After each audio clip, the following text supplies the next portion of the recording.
Hello, Shemai Croeso, and welcome to the Fathers of Metal podcast with myself, Daddy Huw. And myself, Papa Ben. Hi, Hugh. How are things? Hello, Papa Ben. Very well, thank you very much. We've had a very paternal type of day, haven't we? We have. Just for the record, we met our families earlier, had Hmm. a coffee, Met enjoyed. in a local scenic. I personally think it's a bit of a downplay calling it a park because of how the size of it. But I call it country park. It's huge. It's massive. it's massive. Absolutely. Now that the lockdown's been lifted, we've been able to kind of and the fact that we only live around the corner from each other, it was very pleasant. We had great weather, met and got the kids to kind of socialize a little bit. And then when the wives went away, we discussed death metal, as we're doing tonight. Yes. Pretty much. That's the reason we're here, really. So welcome everyone to our next episode of our series of reaction videos. We say reaction videos, it's mainly us discussing an event. And in tonight's case, it's about the release of an album. So Papa Ben, I can definitely say that this day has been in our calendar for quite a few months. Am I right? It has. It's been. I can't remember when they dropped the song, their first single to this. I think it was back in February. I think so, Jan Feb. Yeah. So remind the listeners, who are they? Why are we here today? Okay, so today we are having a discussion on the brand new Cannibal Corpse album that was released. What day are we today? We're Saturday today. So Saturday today. Friday the 16th, and it's called Violence Unimagined. Yes, so we've as Hugh said, we've been looking forward to this album for a while because in fact we can attribute Cannibal Corpse and their first single off this album really to our gateway into death metal. Absolutely. In its own way, because both myself and Hugh, although we listen to a range of music and a range of different types of heavy metal, we would definitely class ourselves as thrash heads more than anything. That's where our kind of our love lays. But back in, I think it was February, I noticed it was just an off the cuff thing. I just looked on my phone and a thing came up saying Cannibal Corpse have released a brand new song and an album's coming up soon. So I thought, I'll give it a listen. Gave it a listen and I thought, whoa, this is like, I think apart from the Hammer Smashed Face, which is the one that everyone's heard that song. Absolutely. It's the one that was in Ace Ventura. It's the one that everyone knows. Iconic scene. Yeah. Everyone knows the song, and considering it's a different singer compared to then, it's I didn't really know what to expect. Death metal isn't up until that point. Death metal was something I hadn't really touched. I had some preconceived stereotypes on the genre, which have been corrected since I've started listening.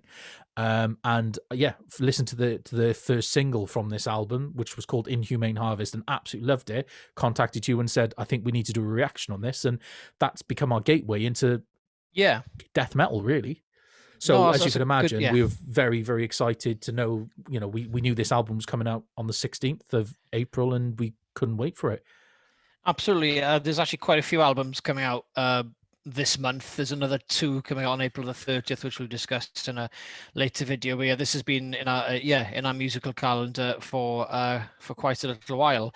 So as you said, there was one song that was dropped as their first single, which is of course Inhumane Harvest. There's also and that would be track 3 on this album rather than track 1. Track 1 then was the second single that they released called Murderous Rampage, and that is the opening track for this album.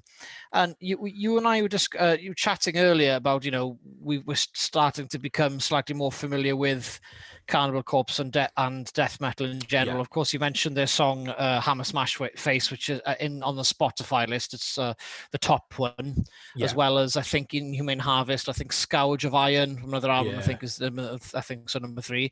But this track is also amazing. Murderous Rampage. It's a really I think you told me before, like, you've done some reading. A lot of fans have sort of referred to this sound potentially a return to their almost thrashier roots, or the thrashier elements or tempos which you can have within death metal. And you were telling me earlier about a reference to an album they had in, was it 2007? Was it 2006? Kill. 2006. That's it. So listening, just kind of listening through this album, obviously when we discovered Inhumane Harvest for the first time, that piqued our interest. I kind of looked back, went on Reddit and just looked around for just, I don't know, kind of finding out what the good and the bad of Cannibal Corpse is. And as far as I'm aware, when I say there's not a bad album, like the majority, like there's not one album that everyone says, "Oh my god, avoid it." Like it doesn't seem to be that. They seem to be pretty consistent, which is good. But the one album that kept coming up quite regularly was the 2006 album Kill. Nice. A lot of, I don't know, I think to a lot of people that was their peak. And a lot of people were talking about violence. Well, they were talking about Inhumane Harvest, talking about the fact that it sounded very Kill-esque. So there was a lot of hope for this album to sound like that. And from that point onwards, I listened to Kill and I absolutely love that album. Like I put it straight on my like top tier, like top shelf type of album to listen to. Good statement. Yeah. Like whenever, put it this way, whenever we do the Rock Perspectives, whenever we do any form of listening, whether it be personal or for the Rock Perspectives or for an album review or whatever, if I really like that album, like really, really like it, I save it to my like Spotify albums. So you just press the heart and it saves it to there. So I've got like that's what I use as my top shelf. And Kill made it straight on there. It was excellent and I absolutely loved it. And so a lot of people were excited for this to sound like that, and I personally haven't been disappointed at all. I think I definitely get the Kill vibe from this album. As you mentioned earlier, Hugh, it's kind of got its thrashy elements, which is great. I'm feeling, if we were talking about this earlier, that death is an offshoot of thrash metal, and if you want to oversimplify what the core of death metal is it's a slowed down, tuned down, more brutal version of thrash, I suppose, with more brutal vocals, and that's a very simplified, and I understand that could upset some people who really, really love the genre, and I get that, but I'm just overly simplifying it for the purpose of this. That's essentially how it formed. Somebody took thrash and went, well, let's slow it down a little bit, let's tune it down, let's put some super brutal vocals on it, and then on the odd occasion through a song we will triple the speed, and kind of go super thrash on it. But this album has got lots of thrashy elements, which I suppose it's a good thing for us. No, absolutely, man. Like I said, I like what you said there. That's a really good way of explaining it. Just for the record for everyone again. So the nature of this video, as well as, it's a discussion, of course. So Ben and I, we're part of METALIDADS, hence why you're on watching this video today and potentially on our channel. So Ben and I are just heavy metal fans. We're both dads. That's what METALIDADS is. So we're an army of dads. We're not experts in metal. We haven't got a doctorate in it, but we what a doctorate to have, though. Oh, that would be a great doctorate to have. Doctor of Heavy Metal. Doctor of Heavy Metal. Oh, Christ, that's a great name for an album. Anyway, moving on. So, Ben and I it's just an example of people who've decided to open their ears and their minds to as many genres of metal as possible, because when we grow up, have kids, have a family, you potentially have many years or a stint where you're sort of out of the metal circle. Yeah. Which I have been. I've gone basically 5 years without almost listening to any new track or anything, and we've had this incentive to sort of listen again, and it's actually led us to, the door of death metal in this case. So we're not experts, but we're just people trying to discover and just trying to like new things. So if we can encourage you to try and open your ears as well, then more good on you. So let's maybe just go into specifics. We mentioned Inhumane Harvest, the first single that was dropped. So again, it's got a very thrash-like intro. It very much reminds me of again the Teutonic thrash bands. Or for those aren't familiar with the word Teutonic in this context, that would be a reference to the big four German thrash bands of the 1980s, as opposed to the big four American bands of Slayer, Anthrax, Megadeth, and Metallica. So it would be Tankard, Creator, Sodom, and Destruction. Destruction, of course, are mine and Ben's favorite new thrash band as well. Mine is definitely mine. So, but yeah, it definitely had that sort of thrash, like that sort of Teutonic feel to it, and it sort of kept on. It kept at that tempo. Yeah. And then literally halfway through the song, you just got this absolute groove switch. And it just takes a dive bomb, doesn't it, into the groove? Absolute dive bomb.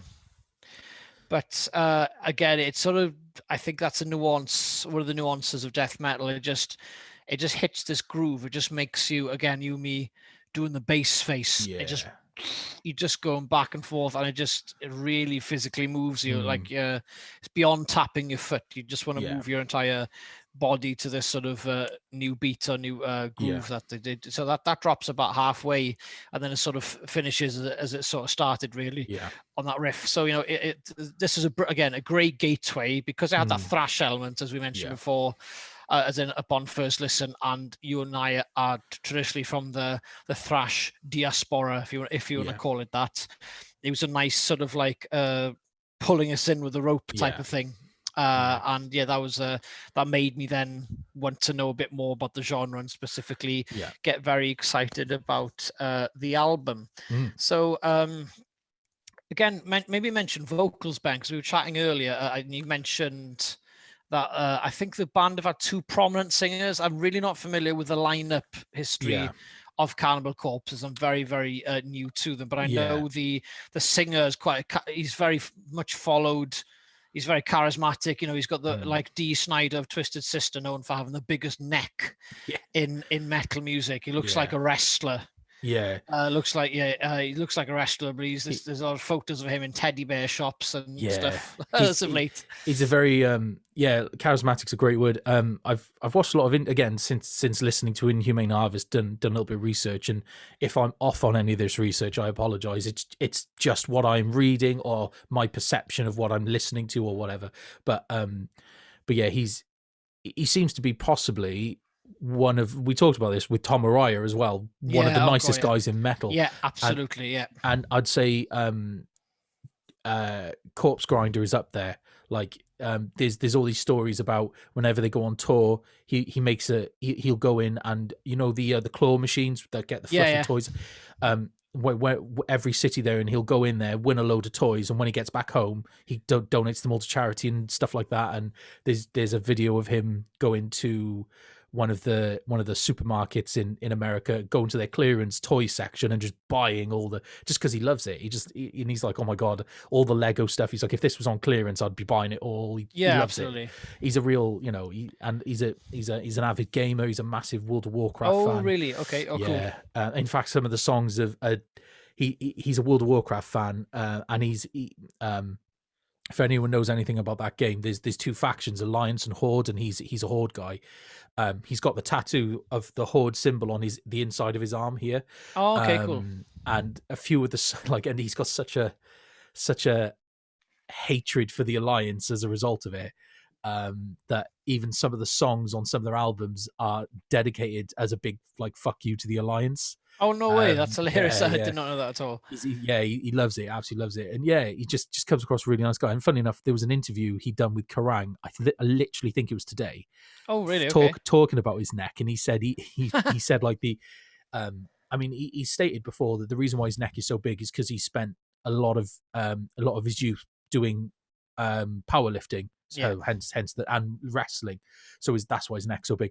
But he said that he thinks the internet has got a bit too much of an obsession with his neck. Yeah. Which, but yeah, it's an unusual topic to bring up. Someone's neck. It's such an unflattering or unnoticeable part of someone's body. Yeah. So I can imagine it's a very weird thing to point out. Yeah. Well, Corey Taylor of Slipknot is famous for having a very big neck as well. It's it's a good point actually. They should have a neck off. A neck off.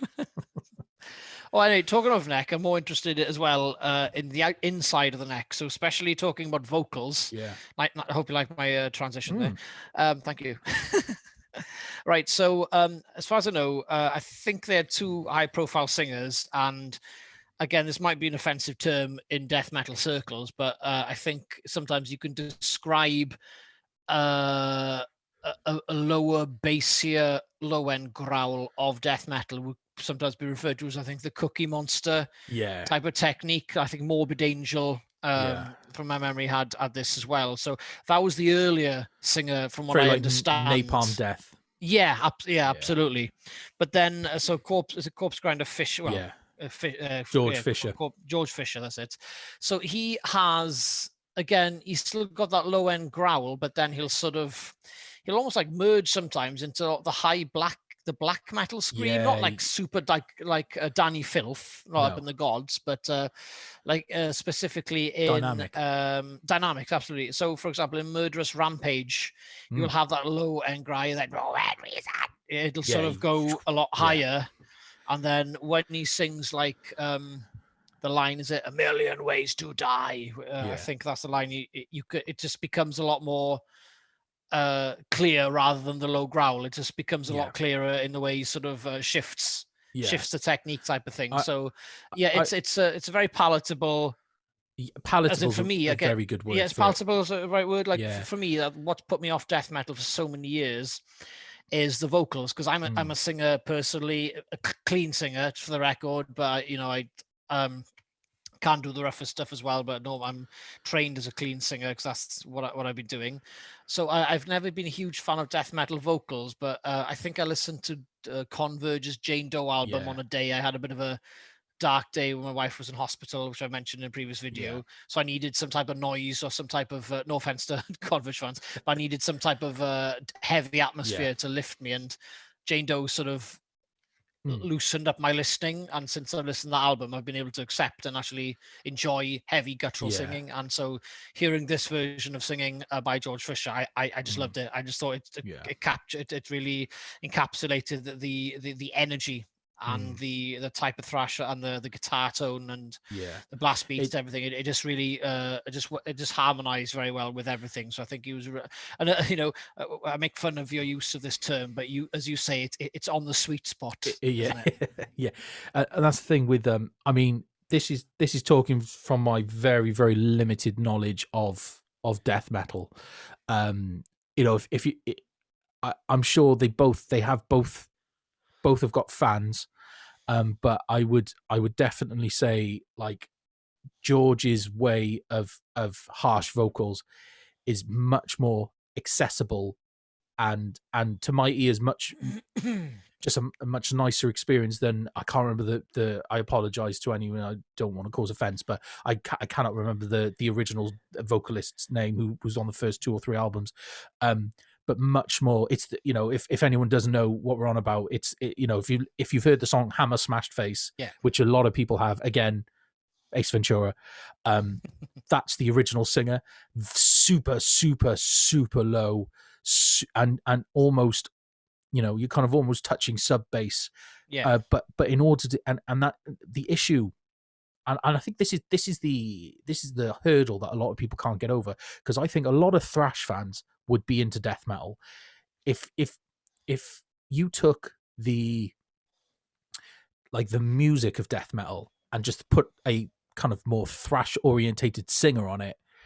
I think you'd get a lot of people able to kind of traverse over, but yeah, just to get that low, and it's happened a lot. Like while exploring death metal, I've looked into a bit of deathcore and stuff like that.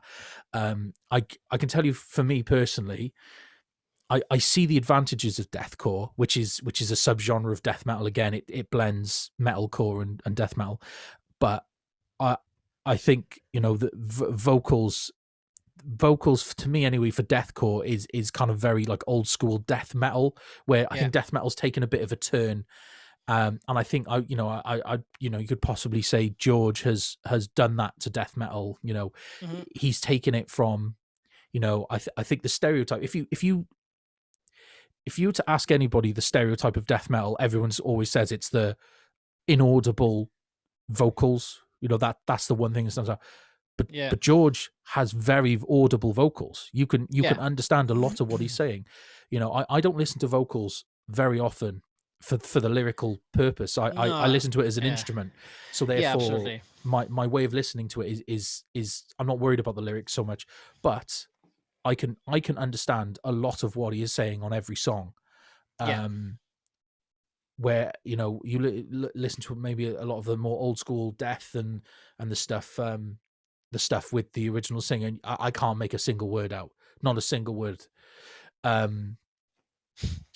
So yeah, so I definitely say, of my personal experience listening to death metal type singers. So I'm putting the umbrella term there. That's including deathcore, melodic, Yeah. Melodic death. melodic death, anything that comes under that death metal umbrella. I'd say George is got to be one of the best of the genre, because he makes it so accessible. You know, even if you look at like a band like In Flames, which are kind of a legendary melodic death metal band. Yes. I get along with them fine. I enjoy their music, but the vocals for they're very very high, very kind of high pitched, and very almost the other way, rather than the super low. He goes kind of super high, and again almost inaudible, not totally, not as bad as the low stuff, but quite inaudible. George has really got that sweet spot. Yeah, absolutely. Yeah, I just think he absolutely nails it, and yeah, every song I've listened that he's in, I enjoy. Cool, listening. Yeah, I completely agree. So tell me, we've mentioned track 1 and 3. Any other? Again, we're not going to go song by song through the album, because that's not what we're really here to do. But more to talk about a vibe and just overall first impression. But any other tracks to maybe that have jumped out at you in this album? Pardon me. I mean, there's not one song I don't like on this album, definitely. But so yeah, apart from track 1 and 3, the two that really stand out to me is track 6 and 7. Track 6 is Ritual Annihilation. Oof, yeah. Which is it's very reminiscent. If anyone has listened to the album Kill, this song has got a very it reminds me of the song Death Walking Terror. More specifically, the groove that drops. So Ritual Annihilation is super thrashy. It's a super thrashy type of vibe, and then kind of halfway through the song, it kind of the drums stop and the guitars are allowed to ring out a little bit, and all of a sudden it just drops into this like super brutal, super guttural groove. Yeah. As I described it off camera, as the song is like being bludgeoned with a mallet over and over again, and then they put the mallet down and they get a sledgehammer out, which is a much slower instrument, but it's just as brutal, and it's boom, boom, and it's just every drop of that groove is another thud, and it's just super guttural, super, do you know what I mean? Very, and if you go and listen to Death Walking Terror, the majority of Death Walking Terror is that groove. It's an epic groove. The first time I listened to that, the face I pulled. I was actually driving through a McDonald's drive-through, and this song come on. Never heard it before. It was the first time listening to Kill, going through the drive-through, and the face I was pulling. Like I looked. Because I forgot, my window was down, so God knows what the cashier thought. Yeah. I looked over and you could see the look they were giving me. I was like, okay. It was amazing though. But yeah, that song, and the next song is Follow the Blood, which again is excellent song. And I, again, off camera, I was saying that the first 30 seconds or so is super Slipknot-esque. Very Slipknot-esque. Like, in fact, I'm almost convinced it's, I don't want to say carbon copy, because that's implying that it's been copied. It's not, but I'm almost convinced that I'm going to go later. I'm going to look through Slipknot's discography, because I'm convinced there's a song that has this type of groove in it, like the groove and the sound and everything. I'm convinced it's almost identical. I'm going to look through that, because I've got the song in my head that I think it is, but I want to confirm it before I say. So I'll do that off camera later. But yeah, so those two songs in particular really stand out to me. Yeah, but sorry, I was rambling a little bit. How about you, Hugh? No, I'm very much in agreement. To be honest, just as an overall look about the album, there is I don't see a weak song on it at all. Every track is All killer, amazing. no filler. It absolutely is all killer, no filler. That's also a very good album if you like your punk, as I do. Yeah. By Sum 41. It's also it's a nice pun for death metal, all killer, death. It kill. is. No, absolutely, man. No, so yeah, specifically, Ritual Annihilation. I'm not a drummer, but the older I get, the more metal I listen to. I just get way more appreciation for the importance, as in how much a good drummer can lift a song depending on which grooves they use, etc. How, for example, you can play one riff exactly the same, and how you can get 4 completely different grooves by just having a really good drummer. But Ritual Annihilation, the tempo of the drums, I've just written it down here. The drumming is pure madness. So you've got, I'm sure I didn't actually count, but I swear there was one moment where there was 15 to 20 seconds of consistent blast beating, and then it went into an upbeat thrash tempo straight away, and I thought, wow, we just kept going up and up and up in level. I was listening to it just before we got on and online and did this, but yeah, that's one thing that stood out for me, was just the drumming. And on the drumming, you mentioned to me that you listened to either an interview with the drummer. I did, and you said that in regards to performance contribution to any album, that this has been the most challenging. Arguably, I suppose the latest one is always going to be challenging because you're getting older, and drums, you have to be on top of your game to be able to perform drums, specifically death metal drums, because of the emphasis on rhythm. Physical, isn't it? But at the same time, you got to take your hat and think, wow, for you to admit that, and you've done albums like X, Y, and Z, that must be quite a statement, really. And he's the original drummer, so he's played on every single album. Amazing. That Cannibal Corpse have done, and he stated that this is the most challenging performance that he's done, and I can get that, especially like talking about Ritual Annihilation, like but the drums in the whole thing, from track 1 at Murderous Rampage, it just there's no warm up time. It just hits you at 100 miles an hour and just keeps going. In fact, it goes up from there. I dread to, like, bearing in mind, he's talking about this was the most challenging an album for in terms of drums. He's now, when the venues open again, he's now got to play this night after night live for the whole album. He's going to lose quite a bit of weight, I think, doing that. But man, like I said, I got a major appreciation for the drums, especially after hearing the context in which he says this is the most memorable, most energetic contribution I've had to contribute to an album. As well, another standout track for me, because I've got this thing for pinched harmonics. I just love pinched harmonics. A track 4, Condemnation Contagion, great name for a track.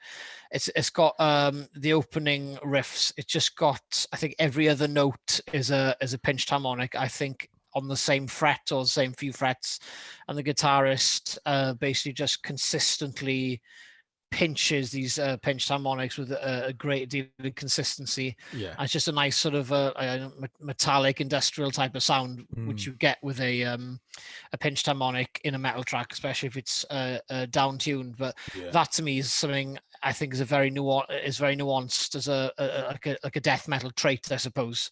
I love pinched harmonics. That's one of my favorite nuances of death metal is that type of riff. So that type of riff you hear in the opening of track 5 in Condemnation Contagion, it's just brilliant. So that's definitely, because if you get a good intro, it really it winds you in the regard, pulls you in regards to your attention. So in regards to intros, that's one of my favorite intros of the entire album is for track 4. But on the subject of pinch harmonics and guitar work and that, it's worth noting that this is the first album that their brand new their new guitarist Eric Rutan has been involved with. So of course, yes. Up until I won't give the story too much because I don't know. I can't remember the ins and outs of it. But I can't remember names. I'm really bad with names. But the previous lead guitarist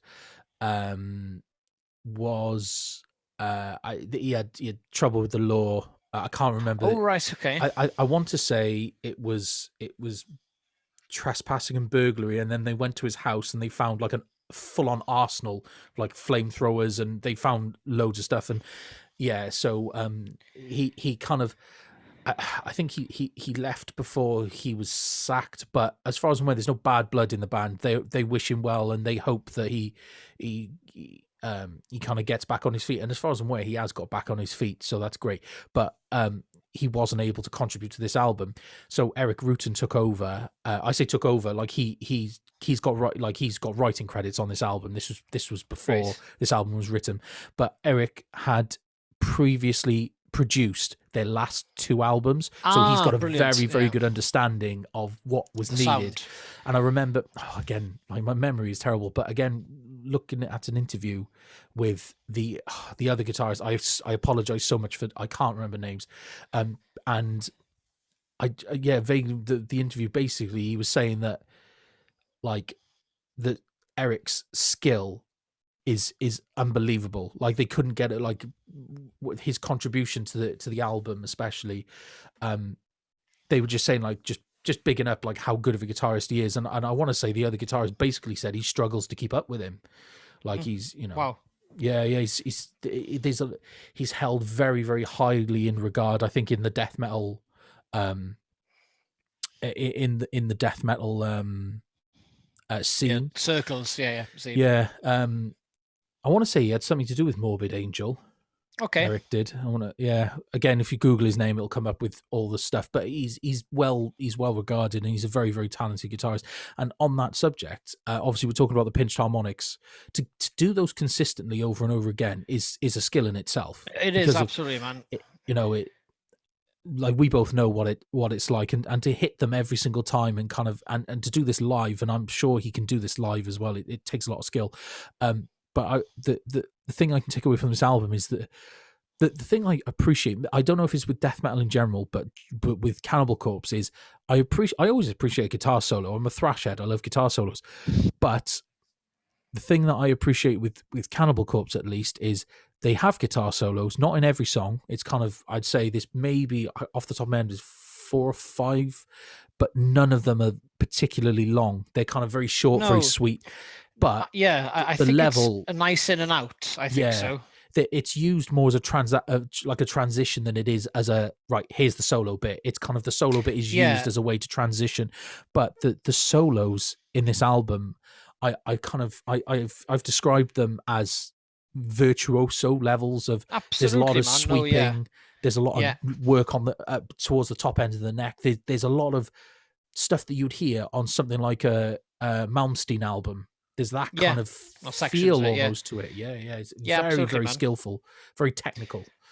But the guitar work on this album, I've really enjoyed. And again, growing up in the thrash, like the big four, American four, that type of thrash very much was, here's the guitar solo's over, now it's the rest of the song.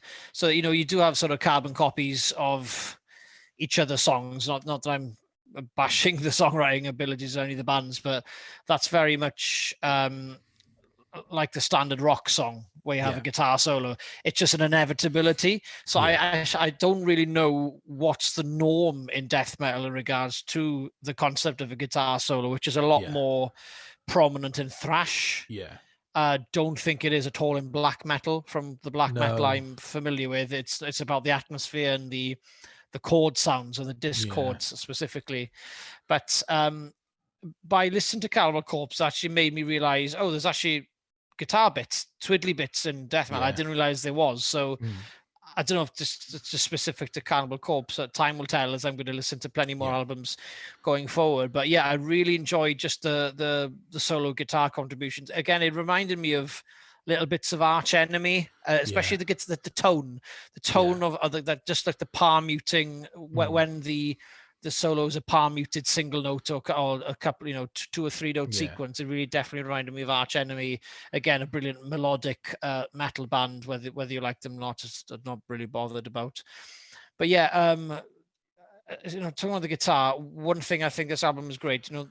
This is one of the few death metal albums I've ever listened to all the way through. There's actually not many of them. I can probably count them on, probably a couple of hands now. But what do you explain? The engineering, the sound and balance of all the instruments on this album is just impeccable. It is. You can hear the drums really clearly, especially if you listen on headphones or depending on what technology you have. Something that makes you and me happy. You can hear the bass. Yeah.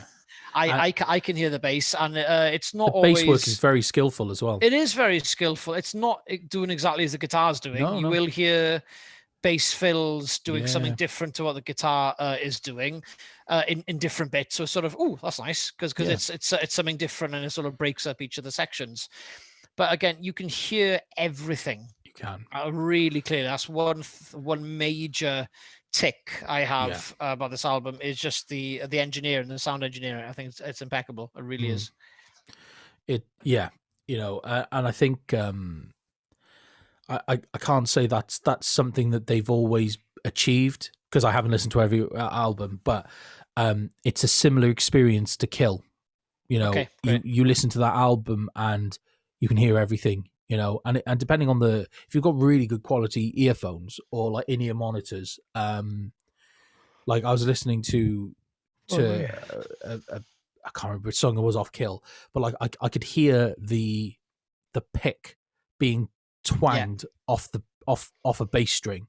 Like you could hear the clunk and the twang that was but you could hear the actual pick hitting it, which I appreciate. It's only little, and if you're not listening to it and you don't know what to listen to, I get that. Most people won't pick up on that, but both myself and Huw are also bass players, so we purposely look out for these things, I suppose, because we got the advantage, I suppose, of looking. We're not just listening to this from the perspective of a bass player in terms of just listening to the bass, because the kind of, I say the job of the bass player is you have to listen to everyone in the band to be that pivot point, I suppose, because the drums are doing the rhythm, guitars are doing the twiddly bits on the end, the singer's doing the top end stuff, like all the front stuff.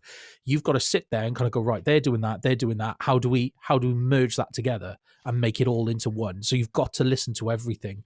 So any experienced bass player would listen to this album in particular, talking about the engineering, and really appreciate it, because you can hear everything and everything makes sense and nothing's overpowered. You haven't got, and maybe this is because this is just I'm not saying that every band is like this, but there doesn't seem to be, and I might be totally wrong, and if I am, please correct me, there doesn't seem to be any egos in this band. So you don't have anyone saying, I want this turned up, I want that turned up. But they are a unit, and they seem to do everything as a unit. And that's every song I've heard by them. That's how it comes across to me. They just move as a unit. That's a really good way to put it. To be honest, it's not necessarily the exact same kind of death metal, but Cannibal Corpse remind me very much of Gojira. Yes. In the respect of how you told me before, like, what's the album you told me to check out? Probably the most famous album. Sorry, it's like The Way of All Flesh. That's the one. Thank you. I knew if I'd heard. It's like you're watching Who Wants to Be a Millionaire. You know the answer. You've got to wait for it to come up on the screen before you know that's the answer. But it reminds me of how you described the album to me, of how it's crafted. Yes. It really is. It's been put together structurally very well. Yeah. And to give literally, is it five members? There's five of them, isn't there? I think so. In what? Gojira? Yeah, no, Cannibal Corpse. I think there's five of them. Five, yeah. I think, but it's literally to give five of them, literally 20%. I had to work my maths out then. 20% of each song in the respect of, there's an equal 20% in everything, if that makes sense, for them to have any maybe moments of, as a glory or something like that, or it's kept at a bare minimum. So that is a sign of a good band, and that's a good sign of a band that can have a very long career. Yeah, well, they have. Well, which they have. Cannibal Corpse's debut was in 1990, so exactly 31 years ago. That's a mental. It's crazy to think, isn't it? But to me, 1990 was still 12 years ago in my mind. Anyway, Papa Ben, maybe it's nice just to maybe finish on that, really. So I, as a whole, in my opinion, I think it's a great album. I'm gonna listen to it a lot more. Yeah. This album is going to be a gateway for me now to want to listen to more Cannibal Corpse. I have listened to Eaten Back to Life, their debut, I think excellent. A couple of times. It's another excellent album. I'll probably even have more of appreciation for it again. And to it again. Possibly one of the best album names ever. Yes. I love it. Just love it so much. You and me got a soft spot for that album cover. As is the the cover for, I don't know if it's this album, but the cover for this album, more specifically the song Inhumane Harvest, is pretty brutal as well. Yeah. But so do you have any closing thoughts about about this album? I would say if you're into thrash, if you're really into thrash metal, and you've either been on the fence about death, or you've maybe got a few preconceived stereotypes like I had, this album could be a good way to get into it. And if you do decide that, check out Inhumane Harvest, Ritual Annihilation, Murderous Rampage, and Condemnation Contagion.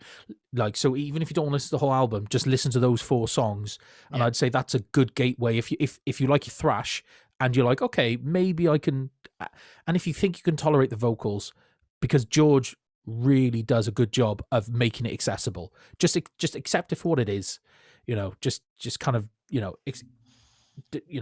accept it for what it is, and I think I honestly think people will have a good time with this album. Do you want to give it a score? Should we start a trend? Do you want to give it a score out of 10? We've never really done that before. But this is the first album we've talked about, really. Yeah, so. I suppose so. Do you know what? I'm not going to be buzzkill, but I'm really crap at rating things. Okay, I'll put this. I'll put this into perspective. 10 out of 10 is Ride the Lightning. Okay, that makes more sense in my level of language. Because we both consider Ride the Lightning a perfect album. So pretty much, basically perfect. Yeah. So if 10 is Ride the Lightning, number 1 is. Ooh, be careful. careful where you tread now. You're going to say one album, and you're going to upset many people. Upset a lot of people. I can't think of. Just think of the worst album you've ever listened to. If you're going to use if you use a score of Metallica, don't use Saint Anger. Use Lulu. Yeah. Okay. Yeah. Just to keep it Metallica. Anyway, I would, in that case, then I would probably put this album. I find it hard to give it less than 8. Yeah. At all. Yeah. To be honest, I think I'll because I haven't got many other death metal albums to compare it to. No. So, which is perhaps a good thing.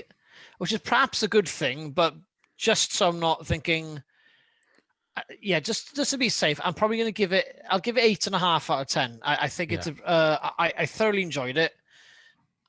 Okay. Yeah, I'll say 8.5 out of 10. I'm probably at 8 now, but I know I'm going to like the album more, and I'll probably end up at 8.5. So I'll say 8.5 out of 10. Yeah. I think so. Yeah. Okay. That's a very respectable score. Yeah, in my head, I won't give away the score of what I was going to score Kill, because we might end up touching that album later on at a later date. So but there's a similar nuance to this album that is also be Kill. So I'm rating it, both of them, very highly, but Violence Unimagined, all things considered, and taking into consideration this is the gate that we've used the songs on this album as a gateway into death metal, which is always going to bump the score up. Yeah, I think I'd give it. I don't want to sound boring, but I think I'll give it the same as you. 8.5 out of 10 is pretty good. Cool, man. You put me on the spot there. I wasn't planning on rating it, but thinking about it, I hate picking numbers out of the sky, but to put it to a number, I think that's a safe one, because again, there's no the fact you can say there's no bad track. There's no filler. That has to be a high score. Yeah, so really is. There's no cannon fodder here at all, is there? No. But so definitely 8 out of 5 out of 10. Yeah, and that's coming from a thrash head's perspective. Yeah. So if you're looking at very that, good points. Yeah. So for those of you who are into thrash metal and got second thoughts, again, this is I think both of us think it's a cracking Yeah. gateway album to learn more about death metal. And then, you know, we are perfect examples of it. So it has been the gateway for us. So if you can be changed, so if our opinions can be changed, then definitely so can yours. So Papa Ben, thank you very much for your company It's been a pleasure tonight. So to our listeners listening to this episode, so diolch yn fawr iawn. Thank you much for your company as ever. And remember, no matter the podcast topic, whether it's whammy bars or weaning, napalm death or nappies, it's always good to talk. So from myself, Daddy Huw, and myself, Papa Ben, it's been a pleasure once again. It has indeed. So, as Papa Ben says, no matter where you're watching, whatever time of day it is, good morning, good afternoon, good evening, and good night. Catch you in the next episode. Links in description for Twitter, Facebook, and all the other stuff if you want to join the group or the page and everything. So just links in there. So we will see you again very shortly. Cracking. Thank you, Papa Ben. All the best. Bye. Bye.